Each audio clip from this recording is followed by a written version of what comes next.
Hello everybody, and welcome back to another Revel review. And today we're going to be looking at the gold label Walmart exclusive McFarlane Eradicator and Vampire Batman. So we're going to take a look at the box of Eradicator first. So there's the front window there with the gold label exclusive. Side window. This is different here. It comes with the gold label Eradicator sticker attached to it. I guess that's how they identify. Top has a little window. Side has Eradicator. Bottom has all the legal stuff and credits there. Barcode if you need it. And the back has a nice image of the Eradicator.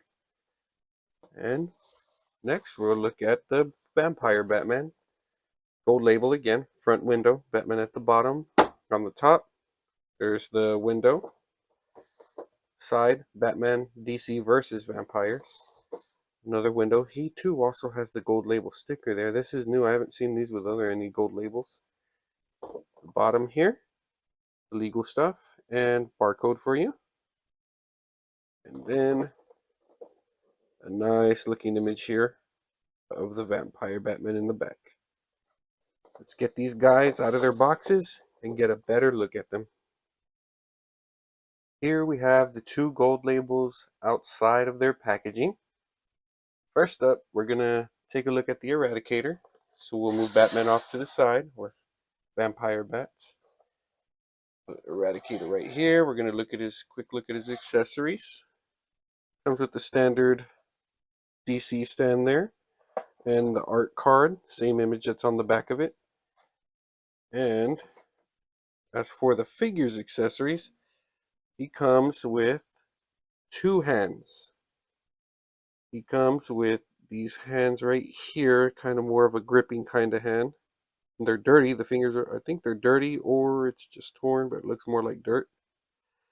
I don't know too much about the Eradicator. I don't know anything about the Eradicator actually, but he does come with these two sprawled out hands looking like there's mud on them, dirt all over them. And he comes in the packaging with the two fists there. And he comes with his flowing cape. So he's all black, blue stripe in the middle, the S, and the flowing cape here in the wind. One thing about McFarlane is their capes are always pretty heavy, so the figures tend to fall if you don't position them just right. There's a good paint job going on here. There's not too much bleeding. They did a good job with the gold over here. Hair is all black, all face and the neck area shiny black. All the other black here is a matte finish. His head has some good sculpt detail to the hair, but not too much going on with this figure, but not too bad. So we'll put him off to the side and let's take a look at the Vampire Batman here. So do the same with him. We'll take a look at his accessories. And again, with the same thing, the black stand. There's the face there. It's the same thing on the back of the packaging. And the Batman comes with this axe here. Very detailed axe. Has the bat symbol there. Chips in the axe here, showing that it's battle worn. It comes with like this strap here. Kind of looks like leather that's been bolted to it. Stake here at the end with a nice shiny silver, the same as the blades up here. I like that they use different finishes. Gives it a nice touch. And as for the Batman himself, comes with a pretty good detailed face, showing the vampire. He has a scar or scratch there on the top of his head, some battle damage. And he too has a cape, the same that we've seen before. It's the same body that we've seen before. So, and he comes with like, you can't really see it too well, but he has some blood on his hands there. On both, you see it better on this side. And it looks like glossy, so it's a little wet, like he just freshly had his kill. Up next, we're going to go ahead and check out their articulation. It's McFarlane. They have a lot of the same articulation, but we'll do it real quick. For the articulation, we'll start off by checking out the Eradicator. Alright, so for the head, he does not look up. The hairline here blocks it from looking up. He'll look down just a little bit. He does slight tilts, full 360, T-pose. The right side is blocked a little bit due to the cape. This goes up. This side does the full 360.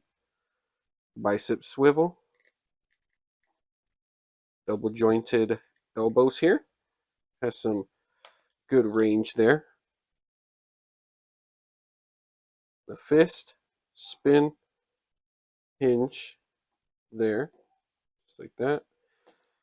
Torso, diaphragm joint. Has some good motion here.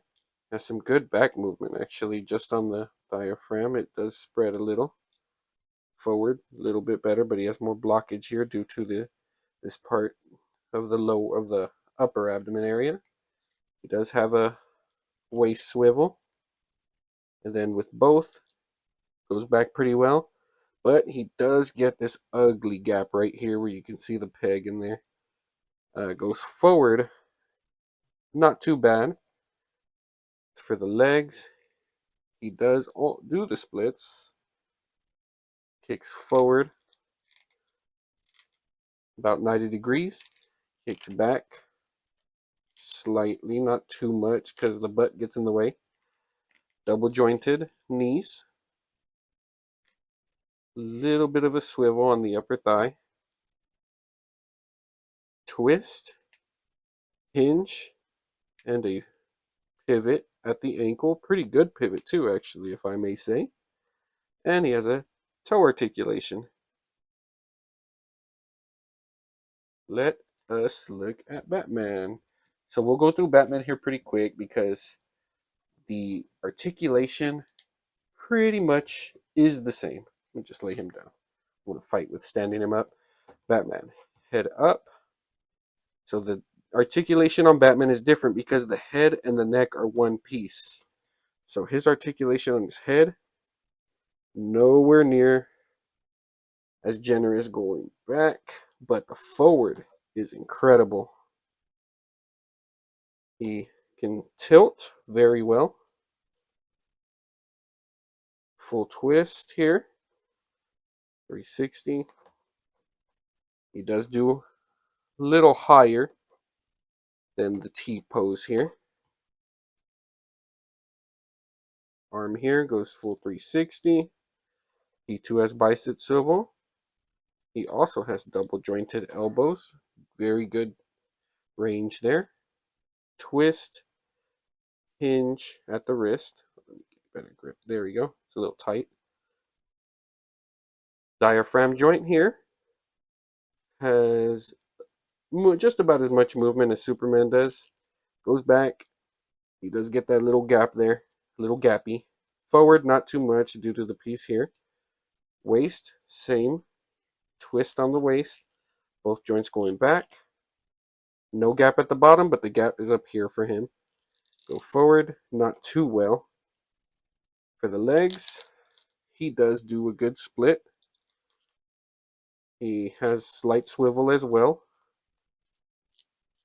He kicks forward just a little less than 90 degrees.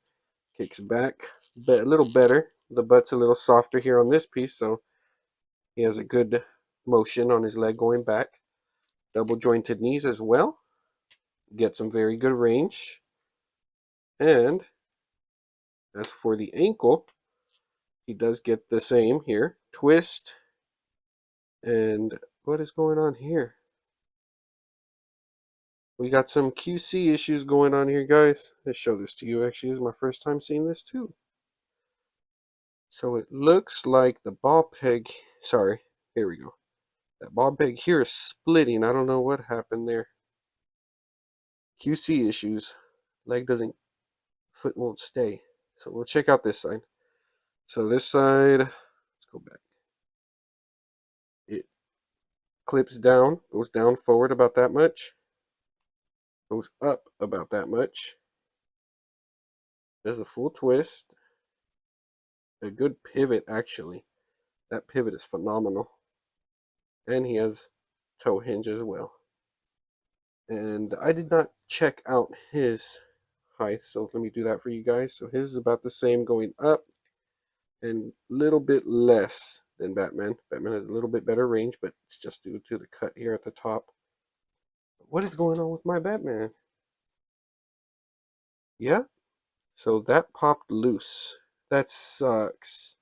See, that's sad. That's kind of annoying because these gold figures are hard to find, and just to have something like this happen, like, but it is what it is, guys. So I guess I'll try to fix it or take it apart and make it better somehow, some way. I don't know. We'll find out. So we're going to go ahead and check the size on these guys and get into the size comparison with other lines. For the height measurement on these guys, we'll check with Eradicator. He's standing at about a 7 and a little less than a quarter inch to the tip top of his head. And Batman, being a little taller, to the tip top of his head is a little over a 7 and a quarter, and to the top of the ears it's about 7.5 inches. We'll check them out with other lines now. We're going to start out with the 2-pack Devastator and Superman McFarlane figures. And on the right side we have the Masters of the Universe Skelegod and Mossman. And here we have them with the retro cardback Spider-Man from Marvel Legends, the G.I. Joe Classified Cobra Officer, Articulated Icons Ninja, and the Lightning Collection White Ranger Ninja. And here we have them with the Marvel Legends Monster Venom, the NECA Jungle Hunter Predator, the NECA Shadow Shredder, and the 2018 NECA Michael Myers. Up next we have them with the SH Figure Arts Saiyan Raised on Earth Goku, the Dragon Stars Cooler, and the Bandai Model Kit Super Saiyan God Super Saiyan Goku. And lastly, we have them with the Mega Figure McFarlane Swamp Thing, the Storm Collectibles Darkseid, Diamond Select Toys Carnage, and our new addition to the height comparison, the Hasbro Fortnite Menace. My final thoughts on the figures: Vampire Batman and Eradicator, I don't know too much about them at all, so my opinions are just based on the figures themselves. I haven't read the comics or anything. For Eradicator, he's just too plain for me. Like, there's not a lot of paint on him, not a lot of detail. His cape flowing in the wind like this does hinder a lot of the articulation for his right side, and it throws off the balance with the weight of the cape. But McFarlane, that happens with a lot of McFarlane issues. Now, the details and the sculpt on the cape are nice, but like I said, I don't know too much about the figure or anything like that, or about the character. Maybe that's the way he's supposed to look, plain like that. I don't know what's up with the mud on his fingers either.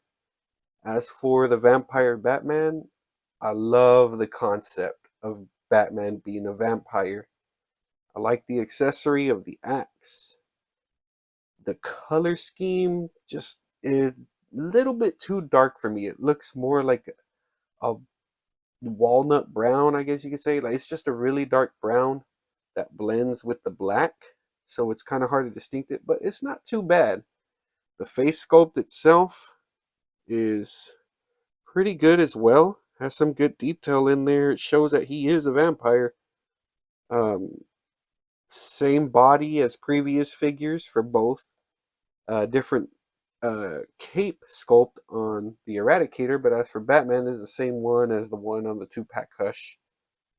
I feel like maybe Batman could have gotten some better hands, like maybe another hand like this sprawled out for a vampire, but not too bad for the price point. I am a little annoyed with this ankle just being messed up. Since he is a gold label, he's harder to come across. It took me a few weeks to find this guy, and he's the main one that I wanted to get. But again, don't know nothing about these characters. I'm a big Batman fan, so I say for the Vampire Batman, it's a go. Just as a variant on the shelf, I have a lot of variants of these Batmans. As for the Eradicator, for me, it would probably be a pass. He's I like the flow of the cape, but it's just a pretty plain color scheme to me. But again, that's probably how he's supposed to be. It just doesn't work for me. It may work for all of you guys that know about the background of the character. But McFarlane, he's just doing such a great job with these multiverse figures. I love them. Some are hits, some are misses, but then nobody's perfect, right? But yeah, those are my thoughts about these two guys. I'll probably try and get that ankle fixed, fix it myself. If not, then I guess I'm hunting for another vampire Batman. Maybe I can find him, maybe I can't, but if I can't, at least I still got him, right? I want to thank you guys for tuning in. I appreciate all the views, all the likes, the comments you make. And remember, everybody, enjoy the little things in life.